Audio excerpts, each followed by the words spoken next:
Studios के बाहर कतारों की सूरत में जोक दर जोक एक्टर्स को देखने के लिए, उन एक्टर्स को देखने के लिए जो हमारे सुपरस्टार थे उस वक्त के, संतोष साहब, दर्पण साहब, हबीब साहब, सुधीर साहब, सपिया मैडम, मुसर्रत नज़ीर मैडम, बहार मैडम।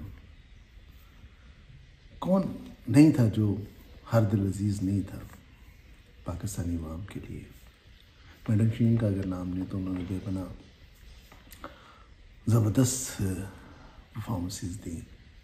फिर जाज दुरानी साहब, हबीब साहब, अकमल साहब, ये वो लोग थे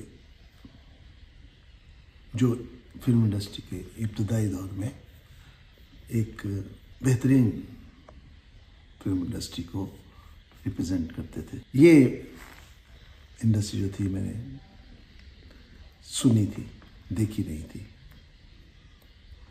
इसके मुतालिक मुझे इल्म था, इसलिए कि मैं एक फिल्म बीन था और मुझे बहुत फिल्मों का समझने के शौक़ था और मैं उसका नॉलेज रखता था। और ये नॉलेज मुझे मिलता था हफ्ते रोज़ा निगार से। निगार अखबार वो है जो पाकिस्तान फिल्म इंडस्ट्री के हवाले से पहला फिल्मी अखबार। इसकी इंस्पिरेशन फिल्म फेयर से थी, हिंदुस्तानी फिल्म फेयर से। जो इज़्ज़त हफ्ते रोज़ा निगार को थी वही फिल्म फेयर को हिंदुस्तान में थी, शमा मैगज़ीन से थी। लेकिन हमें निगार से हर मालूमात मिलती थी, एक्टर्स के बारे में, फिल्मों के बारे में अच्छी अच्छी खबरें मिलती थी और बड़े शौक़ से हम पढ़ते थे और बड़ी इंतज़ार होता था कि कब हफ्ता गुजरेगा और नया अखबार हमारे सामने आएगा। और इस अखबार को निकाला मोहतरम इलियास रशीदी साहब ने, वो जर्नलिस्ट जो पहले फिल्मी जर्नलिस्ट कहलाए और जिनकी एफर्ट से फिल्म इंडस्ट्री को एक इंडस्ट्री का दर्जा मिला। लोग पढ़ते थे, उसकी इज़्ज़त करते थे, वरना कोई नॉलेज नहीं, कोई और ज़राए था नहीं, ना टीवी था, ना रेडियो पे थोड़े बहुत गाने बजते थे, HMV के तवस्सुत से रिकॉर्ड चलते थे। लेकिन जो फिल्मी तस्वीरें थीं या फिल्मी ख़बरें थीं वो निगार से हमें पता चलता था। और यही निगार है जिसने हमारे अंदर फिल्म मेकर बनने की एक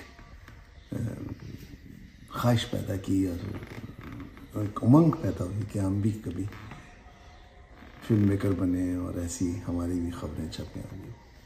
तो ये एहसान है इस इलियास रशीदी साहब का और निगार का हम जैसे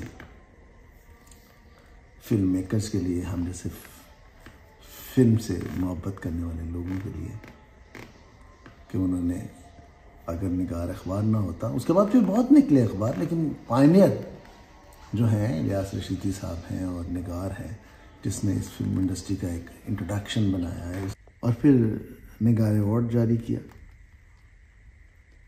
बहुत लोग मेहनत करते थे अवार्ड लेने के लिए।